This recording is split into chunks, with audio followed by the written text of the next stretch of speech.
Kita langsung lanjutkan perbincangan kembali. Bang Emrus, jangan asal berasumsi. Nggak perlu khawatir karena ada Bawaslu kalau memang mau melaporkan. Dan semuanya ini ada pagar-pagarnya kok bagi Pak Jokowi untuk bisa menunjukkan keberpihakan ataupun juga ikut kampanye. Jadi tidak mungkin ada abuse of power. Bang Habib yang mengatakan seperti itu. Bagaimana Anda meyakininya? Baik, yang pasti bahwa secara aturan undang-undang apa yang dikatakan Pak Joko Widodo benar itu. Bahwa kebetulan kami juga mendiskusikan itu dan saya juga baca pasalnya itu. Ternyata bahwa boleh berkampanye, boleh berpihak gitu ya.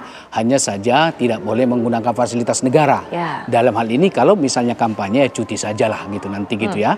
Dan kedua harus juga kita akui supaya di depan publik juga bahwa fasilitas negara yang dimaksud di situ juga harus kita clearkan. Saya baca undang-undangnya bahwa yang melekat pada dirinya pengawal itu tetap gitu ya. Kecuali yang tidak melekat pada dirinya. Jadi kalaupun dia kampanye, fasilitas negara yang melekat pada dirinya tetap bisa digunakan. Kata undang-undang demikian. Tetapi ada 3 hal yang kami soroti. Pertama dari sudut etis gitu ya. Menurut pandangan kami bahwa tampaknya kurang etis lah. Karena kenapa? Karena memang Joko Widodo presiden semua warga negara Republik Indonesia. Presidennya Pak Prabowo dan pasangannya tentu presidennya Ganjar dan presidennya Pak Anies gitu ya. Nah, karena ini presidennya Pak Joko Widodo dan presiden kita semua yang bertarung ini kan 3 untuk menjadi calon presiden untuk kepentingan bangsa dan negara. Siapapun yang terpilih nanti itu kan untuk bangsa dan negara. Sementara Pak Jokowi sebagai presiden ini bicara etis gitu ya, adalah sebagai katakanlah untuk kepentingan bangsa dan negara. Dia harus mengedepankan kepentingan bangsa dan negara. Pertanyaan, mana lebih kepentingan bangsa dan negara ketika dia netral dibanding tidak netral? Nah, karena memang 3 ini harus diberi kesempatan yang sama. Begitu yang pertama. Yang kedua, saya melihat soal kepantasan. Menurut kami kurang pantas begitu ya untuk menjadi ikut serta, apalagi yang calon ini ada putra beliau begitu. Sedangkan tidak ada pun putra beliau harusnya tidak bisa berkampanye, apalagi ada. Justru kami berpendapat bahwa kalau memang anak-anaknya ikut seperti bukan kalau memang sudah terjadi, itu lebih bagus lagi kalau dia netral, sehingga menangnya Gibran misalnya andaikan menang bukan karena dia ikut berkampanye, bukankah itu lebih elegan, lebih satria. Dan baru kemudian yang ketiga kami sampaikan bahwa alangkah baiknya juga ketika berkampanye nanti, andaikan Pak Joko Widodo menggunakan itu loh. Boleh jadi tidak menggunakan, beliau hanya mewacanakan secara peraturan. Bisa juga tidak menggunakan itu. Andaikan pun beliau menggunakan dan cuti dari pemerintahan, dari presiden, dan kekuasaan itu diberikan kepada wakil presiden tentunya, apakah itu 1 jam, 2 jam, dan sebagainya. Alangkah baiknya di awal kampanyenya, pernyataannya dia katakan bahwa semua aparat pegawai negeri, militer, tentara, polisi harus netral dulu. Walaupun saya berkampanye. Dan di penutupnya juga dilakukan begitu. Jadi orang jadi tahu, oh ternyata saya sebagai pribadi loh, misalnya. Andaikan itu dilakukan. Oleh karena itu kami berpendapat bahwa silakan saja Pak Joko Widodo memberikan pilihan. Tetapi masih kami berkeyakinan bahwa Pak Joko Widodo tidak akan menggunakan itu. Kami berkeyakinan untuk itu. Karena kepentingan karena untuk kepentingan bangsa dan negara. Karena kepentingan bangsa dan negara lebih baik beliau tidak menggunakan itu sekalipun undang-undang mengatakan begitu. Baru kemudian kita berpendapat bahwa alangkah baiknya Pak Joko Widodo juga di samping kami mengatakan secara etis, secara kepatutan dan kemudian menyampaikan seperti itu, alangkah baiknya Pak Joko Widodo juga menyampaikan bahwa siapa yang didukung secara konkret gitu ya. Gak apa-apa kalau memang dia mengatakan paslon nomor 2 yang didukung, silakan saja disampaikan nomor 2-nya atau nomor 3 yang didukung, boleh jadi loh. Karena menurut kami kami itu paslon nomor 3 berkeyakinan penuh melanjutkan pembangunan yang dibuat oleh Pak Joko Widodo dan tentu mengoreksi segala sesuatu yang perlu dipercepat. Apa Bang kepentingannya Pak Jokowi harus kemudian menyatakan secara pasti, secara jelas siapa yang didukung? Saya kira sampai sekarang belum. Betul. Ada apa secara konkret. Kenapa harus seperti itu? Supaya orang, beliau udah tahu yang didukung. Kalau saya melihat lambang nonverbal ya, belum secara definitif. Nah, kalau menurut saya itu perlu disampaikan kepada publik sehingga masyarakat tahu, oh Pak Joko Widodo arahnya ke sini misalnya mendukung ini. Gak apa-apa, terbuka saja kalau memang harus mendukung begitu. Walaupun kami mengatakan bahwa sejatinya tidak menyampaikan. Baru yang terakhir saya mau katakan bahwa harusnya Pak Joko Widodo juga mencek ucapannya selama ini sebelum diucapkan boleh katakanlah berkampanye atau mendukung. Apakah ada kata-kata Pak Joko Widodo perlu dikoreksi? Misalnya, coba dicek dulu di YouTube sudah beredar, tapi belum tentu benar itu ya. Artinya kami menyarankan Pak Joko Widodo mencek. Jangan-jangan dia pernah mengatakan bahwa pemerintah dari daerah sampai ke pusat harus netral gitu ya. Nah, kalau itu pernah diucapkan, tentu presiden harus netral. Artinya ada konsistensi dari omongan yang dulu sama omongan yang sekarang boleh. Tapi kalau itu misalnya ada dan itu beredar, saya belum tentu pasti bahwa yang beredar itu belum tentu benar ya, bahwa Pak Joko Widodo mengatakan bahwa semua aparat itu harus netral, termasuk pemerintah pusat. Oleh karena itu atas dasar itu, kalau itu benar tidak ada editingan, tidak hoax di situ sudah beredar, kami yakin Pak Joko Widodo tidak akan menggunakan. Karena kalau menggunakan itu berarti ada konsistensi pandangan yang sebelumnya dengan pandangan yang sekarang boleh berkampanye. Jadi perlu saya menyarankan Pak Joko cek dulu dah ucapannya sebelumnya, demikian. Baik, keyakinan Bang Emrus, Bang Habib bahwa Pak Jokowi tidak akan. Gini, soal video ya, saya di 2 stasiun TV dari semalam, video itu diputar-putar, tetapi memang teman-teman tidak cermat, menginterpretasikan apa yang disampaikan di 2 video yang dibandingkan. Di video yang awal disebut, itu kan di depan para kepala daerah, PJ kepala daerah. PJ dikatakan pemerintah nggak boleh berpihak, PJ ini berpihak, kalau tidak netral akan ditindak, ASN akan ditindak. Sudah sangat benar.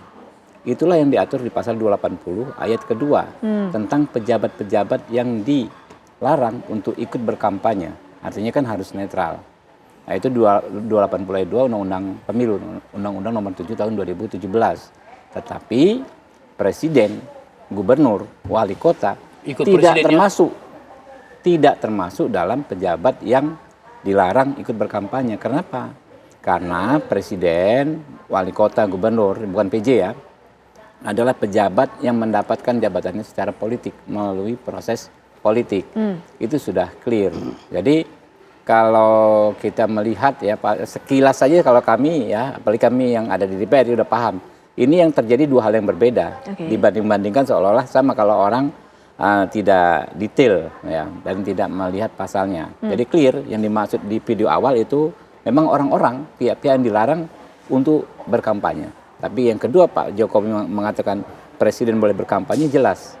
Di 280 tidak ada larangan terhadap presiden, di 299 juga tidak ada larangan. Itu satu. Yang kedua ya, ini juga menjadi bahasan. Ketika banyak pihak mempertentangkan, ya ini bahasa saya mempertentangkan antara hukum dengan etika, konstitusi dengan etika, gitu kan ya. Kalau saya nggak begitu, konstitusi, hukum dan etika itu paralel. Ya. Kalau kita tidak taat konstitusi, kita tidak taat hukum, ya kita tidak beretika. Ya, tetapi kalau kita taat hukum, kita menghormati hukum, menghormati konstitusi, itu kita beretika. Penafsiran etika itu nggak boleh sepihak. Bagaimana coba? Standar etika saya, standar etika Pak Emrus, ya, standar etika teman-teman, ya, belum tentu sama.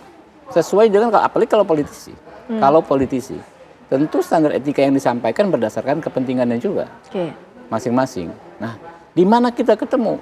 Kita rumuskan yang namanya undang-undang. Undang-undang itu sebetulnya sudah banyak aspek di dalamnya, Mbak. Ketika kita merumuskan norma-norma pasal, itu banyak aspek di dalam, termasuk aspek etika juga ada. Sudah aspek sosiologis, aspek historis, ya kan, macam-macam nilai-nilai kita absorb, ya, kita masukkan ke dalam undang-undang tersebut. Jadi jangan seolah-olah ya orang bicara etika bisa bicara apa saja dengan mengabaikan undang-undang dan konstitusi. Orang bilang misalnya secara etika tetapi dengan menginjak-injak konstitusi, dengan mengabaikan konstitusi, itu justru yang paling tidak etis. Apalagi orang memaksakan etika sesuai kepentingannya agar diterima sebagai sesuatu yang berlaku untuk umum. Nah, ini juga itu sangat tidak beretika. Seperti itu. Baik, Bang Emrus, silakan langsung saja. Menarik tentang etika ini. Kita harus bicara dulu, etika itu orang beretika berlaku khusus. Ada etika yang berlaku umum. Gitu ya. Betul kalau beliau mengatakan bahwa etika menurut kriteria dia dan kriteria bisa berbeda. Itulah yang disebut etika berlaku khusus. Tapi etika itu ada juga yang berlaku umum.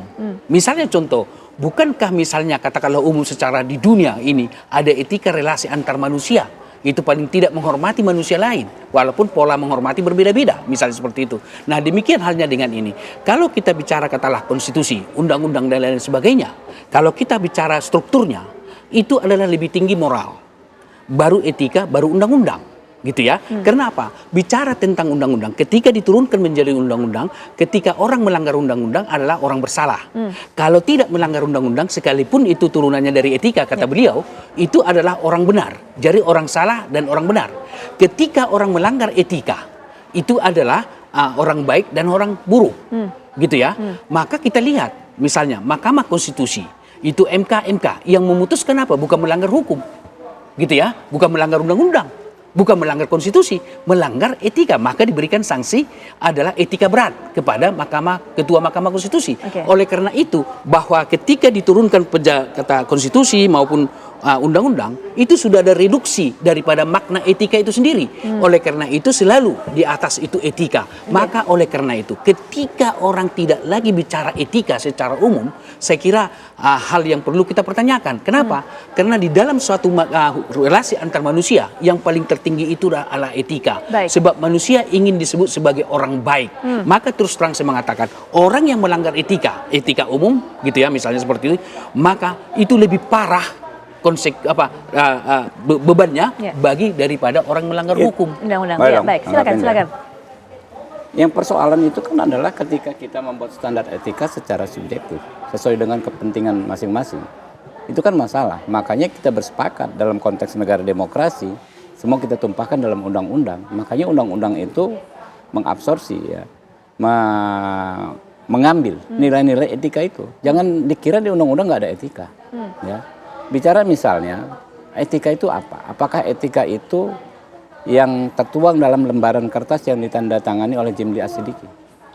Etika itu menurut saya nggak begitu. Etika itu ada di hati dan pikiran rakyat. Ya. Kalau misalnya, keputusan nomor 90 MK dinyatakan melanggar etika, rakyat pasti sudah menghukum kami kok. Rakyat menghukum Gibran. Faktanya setelah penetapan MK, surveinya Pak Prabowo dengan didampingi Mas Gibran itu melonjak, ya, bisa sampai 15%.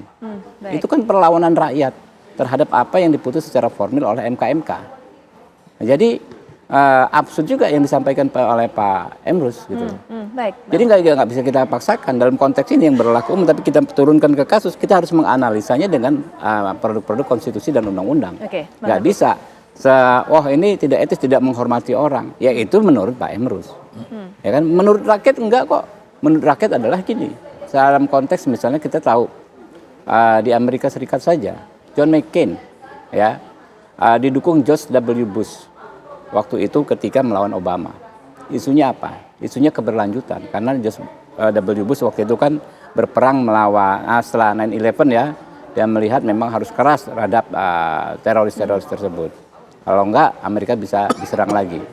Begitu juga Obama ketika dia mendukung Hillary Clinton melawan Donald Trump, ya kan?